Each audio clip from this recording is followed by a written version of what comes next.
Bonjour, j'espère que vous allez bien. On se retrouve aujourd'hui pour une nouvelle vidéo et je reviens enfin vous parler de livres puisque je vous présente mes lectures du mois de septembre. Donc c'est une vidéo qui sera très certainement en deux parties parce qu'il y en a quand même pas mal et parce que je sais qu'au bout d'un moment, enfin les longues vidéos, personne n'aime ça. Moi je n'aime pas les tourner et en plus je n'aime pas les mettre en ligne et je sais que vous êtes beaucoup moins réceptifs, attentifs à des très longues vidéos.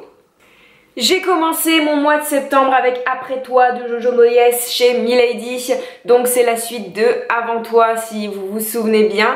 J'étais extrêmement perplexe comme beaucoup de gens face à cette suite puisque je me demandais qu'est-ce que l'auteur peut bien avoir encore à nous raconter sur ce personnage, sur cette histoire, est-ce que ça va pas être trop redondant, etc. Manque de bol, effectivement c'est un petit peu répétitif. Donc nous retrouvons Lou, bien sûr. Qui va se retrouver mêlé à un nouvel élément perturbateur qui est un petit peu cliché je trouve et qui malheureusement ne fait qu'entraver l'histoire puisque on arrive sur quelque chose où on a Lou qui est exactement la même que celle qu'on a rencontrée dans Avant toi, c'est-à-dire une personne qui n'arrive pas à avancer, qui reste un peu trop dans le passé, qui n'a pas vraiment d'ambition, qui oublie de profiter. Alors bien sûr, elle en est à un stade où elle traverse quelque chose de difficile dans sa vie, mais franchement, on n'a pas d'évolution en fait, on retrouve les mêmes thématiques. Et finalement plus ou moins la même leçon de vie à tirer. Donc c'est assez lassant, même si on est extrêmement content de retrouver Lou parce que c'est un personnage qui est très attachant et dans lequel on se reconnaît assez facilement. C'est de trop je trouve. J'ai passé un bon moment de lecture, je peux pas dire que j'ai pas aimé Après toi, mais dans le fond je pense que c'était un deuxième volume assez inutile. Je le recommande pas en fait. Si vous avez lu Avant toi, je vous recommande pas vraiment de lire la suite, sauf si vous avez envie de retrouver Lou et enfin non, même pas d'autres personnages, on n'en retrouve pas beaucoup d'autres du premier. Sauf si voilà, vous avez envie de découvrir un peu plus son histoire, je ne vous recommande absolument pas de lire cette suite puisque la fin ne laisse pas une aussi grande impression que Avant toi et que clairement je trouve que ça ternit même un petit peu l'histoire principale et c'est un peu tristou finalement de se dire que on reste sur une si grande impression je trouve dans Avant toi. Enfin moi c'est un livre qui m'avait vraiment bouleversée, voilà, Avant toi ne fait pas l'unanimité non plus. Mais là du coup c'est un deuxième tome qui n'a pas sa place je trouve, qui n'est pas justifié. Donc c'est un tout petit peu dommage, même si bien sûr oui je vais pas mentir, j'ai apprécié ma lecture, j'ai tourné les pages assez rapidement. Il y a quand même beaucoup de clichés, l'élément perturbateur avec l'adolescente en mal de vivre, hyper rebelle, qui fume, qui se drogue, machin, alcoolique, tout ça. Enfin, c'est des clichés qui sont pas du tout, que je n'aime pas du tout retrouver dans les livres et qui m'ont un petit peu gâché le plaisir d'ailleurs. Mais c'est vrai qu'il y a certains éléments qui sont attachants, certaines choses où on se dit ah oui, mais globalement voilà, je ne vous le recommande pas. J'ai continué le mois avec un livre de développement personnel, on va dire. C'est Miracle Morlil de Hal Herold chez First Edition. J'avais très envie de le lire, celui-ci ça fait extrêmement longtemps. Je ne vous en parlerai pas trop en profondeur, oui bien sûr, pas trop en profondeur puisque je compte faire une vidéo à part puisque c'est une méthode que j'ai adoptée et que je pratique désormais au quotidien et j'aimerais vraiment vous en parler beaucoup plus et développer la chose. Donc globalement le principe, je vous l'explique quand même, c'est que il s'agit en fait finalement de mettre son réveil 1 heure plus tôt que d'habitude. C'est-à-dire que si vous partez travailler à 8h, admettons vous partez travailler à 8h, vous vous levez en général à 7h pour ça, et bien plutôt que de mettre votre réveil à 7h, vous le mettez à 6h et pendant cette heure-là, Hal Herold propose de faire différents exercices de développement personnel, etc., de la méditation, tout ça. Mais c'est une méthode qui est complètement adaptable, vous faites ce que vous voulez de cette heure, il s'agit plutôt, je pense, enfin moi je l'ai pris comme ça, de se prendre 1 heure rien que pour soi et d'en faire quelque chose de productif finalement et qui pourrait nous aider à aborder la journée d'une manière un peu mieux quoi, du bon pied, de partir du bon pied dans cette journée. C'est un livre de développement personnel qui se lit assez facilement, qui est malgré tout assez répétitif, c'est-à-dire que Hal Herold répète beaucoup de fois les mêmes choses, je pense que ça aurait pu être réduit. Aussi c'est un discours très américain finalement, et c'est certains aspects qui m'ont un petit peu dérangé d'ailleurs dans son discours. surtout quand il parle de la médiocrité, etc. Ça m'a un petit peu... Voilà. Je suis pas totalement à fond là-dedans, je suis ouverte, mais c'est vrai que c'est des aspects du livre qui m'ont un petit peu perturbée, un petit peu dérangée finalement. Mais la méthode en elle-même, c'est une méthode que je trouve très bien, que bien sûr je vous dirai dans ce qu'elle m'a apporté, etc. Et je pense que c'est un livre aussi qu'il faut relire plusieurs fois pour bien intégrer la chose. D'ailleurs je pense que c'est le cas de tous les livres de développement personnel. Donc là ce que vous voyez en dedans, c'est pas du tout un marque-page, c'est les notes que j'avais prises. Et comme dit, je vous en reparlerai très prochainement dans une vidéo qui sera plus complète sur le sujet. Continuons, j'ai lu Songe à la douceur de Clémentine Beauvais chez Sarbacane. Enfin, tout le monde en a parlé, il fait partie des coups de cœur de beaucoup de librairies et on le voit un petit peu partout finalement, il est assez mis en avant. La couverture est très très belle, donc cette police un petit peu romantique comme ça, je trouve ça super chouette et ça attire tout de suite l'œil, donc forcément on a envie de le lire. Et puis derrière on a des petites phrases d'accroche qui donnent vachement envie, surtout celle-ci: peut-on tomber amoureuse d'une histoire d'amour? J'ai testé pour vous, la réponse est oui. C'est plus ou moins celle qui m'a le plus donné envie et puis bien sûr je le voyais sur toutes les chaînes sans nécessairement écouter les avis parce que je voulais pas les connaître en fait, voilà, je voulais vraiment me le faire le mien. Et il a plu et il a bouleversé et à beaucoup de monde. En fait donc c'est bien une histoire d'amour entre Eugène et Tatiana, c'est plus ou moins l'histoire d'une histoire d'amour, ça fait beaucoup de fois le mot histoire, un petit peu ratée finalement, puisqu'ils se sont connus alors qu'ils étaient jeunes. Tatiana est tombée follement amoureuse d'Eugène, ça n'était pas réellement, ou en tout cas pas concrètement réciproque on va dire, puisque Eugène lui a plus ou moins mis un stop, clairement. Et ils se retrouvent des années plus tard, ils se rencontrent à nouveau par hasard dans le métro il me semble, et là se pose la question de est-ce qu'on peut retomber amoureux de la même personne, est-ce qu'on peut reprendre une histoire d'amour là où on l'a laissée, surtout, enfin en particulier lorsque celle-ci n'a pas réellement commencé. Qu'en advient-il des sentiments au fil des années? Est-ce qu'ils s'estompent totalement ou est-ce qu'on garde toujours un petit quelque chose pour la personne? C'est très très beau à ce niveau-là et c'est surtout, il y a une mise en page particulière, c'est un petit peu, c'est hyper aéré on va dire et c'est des phrases qui sont coupées, voilà, je sais pas comment dire, c'est un petit peu de la poésie en prose et du coup il y a plein de jeux sur la police, sur la mise en page, etc. C'est quelque chose de très lyrique, j'ai l'impression parfois. Parfois ça tombe un petit peu dans le lyrique, mais en même temps de très très jeune. Il y a une culture jeune qui est vraiment revendiquée dedans et qui met en avant tout ce qui est rapport à ça. Donc par rapport aux mails, etc., les échanges, les SMS, machin, la vision de l'amour des jeunes. Et tout, on a un Eugène adolescent très très proche de ce qu'on peut croiser, qui est un peu mélancolique, qui a l'impression que à 17 ans, je crois qu'il a 17 ans, dans la partie où il est adolescent, qu'il a l'impression que parce qu'il a connu quelques filles, il a déjà tout connu. On connaît tous ces gens-là, des mecs qui ont été comme ça, des filles qui ont été comme ça, des gens qui sont peut-être encore comme ça aujourd'hui d'ailleurs, et c'est hyper prenant du coup. C'est surtout, on les tourne très très vite les pages parce que du fait de la façon dont c'est retranscrit, de ce côté un petit peu, ça fait penser un peu à du slam, à de la poésie, c'est très musicalisé finalement comme lecture et du coup ça se lit hyper vite. Donc c'est inspiré, je ne l'ai pas dit, mais d'un roman de Pouchkine qui est Eugène Onini, je ne sais plus, je crois que c'est ça. Onegin, voilà, Onini. Je sais pas où j'étais avec mon Onini, mais j'étais pas loin, hein. Onegin.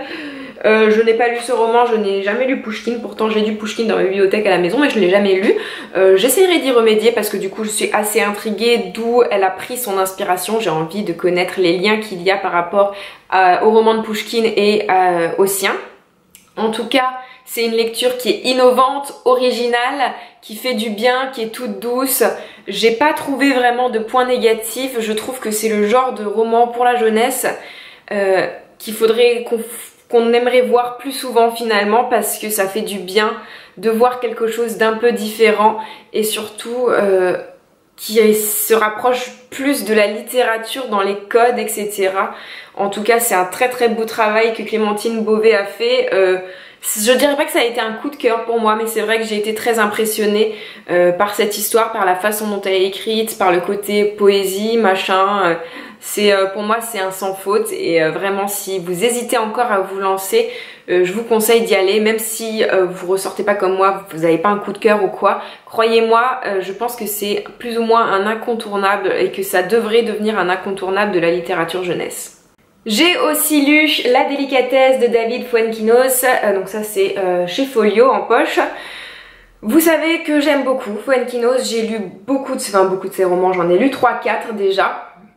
Que Charlotte fait partie de mes préférés, donc Charlotte qui avait eu le prix Renaudot ainsi que le prix Goncourt des lycéens, donc c'est très très rare d'avoir un livre d'une rentrée littéraire qui se voit couronné entre guillemets de 2 prix, c'est vraiment un coup de maître entre guillemets, même si c'est vrai que David Fuenquinos est un auteur qui est assez critiqué, qui ne fait pas du tout l'unanimité parce qu'on le prend un petit peu pour le gentil de la littérature contemporaine.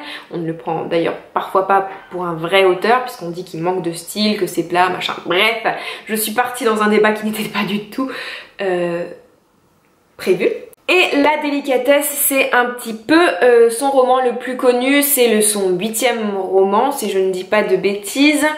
Et c'est celui qui a été adapté en film surtout, je n'ai pas encore vu le film, je vais essayer de le voir très prochainement quand j'aurai enfin internet. C'est l'histoire en fait de, alors je ne sais plus comment elle s'appelle, Nathalie et François qui se rencontrent, c'est le coup de foudre, l'amour fou, l'évidence tout de suite, le mariage, etc. Malheureusement François décède de manière assez brusque et assez inattendue pour nous lecteurs et Nathalie va traverser du coup plusieurs étapes dans le deuil et ce qui va se passer c'est qu'elle va rencontrer Marcus qui travaille dans la même boîte qu'elle, qui a un physique un petit peu ingrat entre guillemets, qui est un petit peu original, il est un petit peu décalé comme homme, il est particulier et elle va l'embrasser, voilà, qui est pour elle un acte gratuit et tout va commencer à partir de là. Nous avons donc affaire à plus ou moins un roman d'amour avec une intrigue assez simple finalement, mais David Fuenquinos réussit quand même à nous tenir, à obtenir toute l'attention du lecteur parce que c'est une histoire qui est racontée avec pas mal d'humour. Déjà on a entrecoupé dans les chapitres ou au début des chapitres plein d'anecdotes, donc on a des anecdotes au début du chapitre du style plat préféré, machin, chanson préférée ou des trucs un petit peu comme ça, des personnages. On a aussi des remarques dans le texte par le biais de notes de bas de page, donc c'est au début c'est pas des notes de bas de page qui sont rajoutées par l'éditeur, du coup c'est des notes de bas de page faites par l'auteur et pleines voilà, qui sont pas forcément utiles, mais ça rajoute une petite touche d'humour justement. Et du coup l'histoire elle est racontée d'une telle manière, donc c'est un narrateur extérieur qui en même temps semble très proche de ses personnages et qui nous raconte tout ça avec un style assez léger, je trouve que c'est très oral comme style. On a vraiment l'impression qu'il parle des personnages comme ça, qu'ils nous racontent leur histoire et les personnages prennent vie d'une manière assez intéressante du coup et ça permet au lecteur de ne pas s'ennuyer, ça se lit hyper facilement. Franchement, je l'ai lu presque d'une traite, j'ai beaucoup aimé, je comprends l'intérêt qu'il a suscité, je comprends qu'il plaise à beaucoup de monde.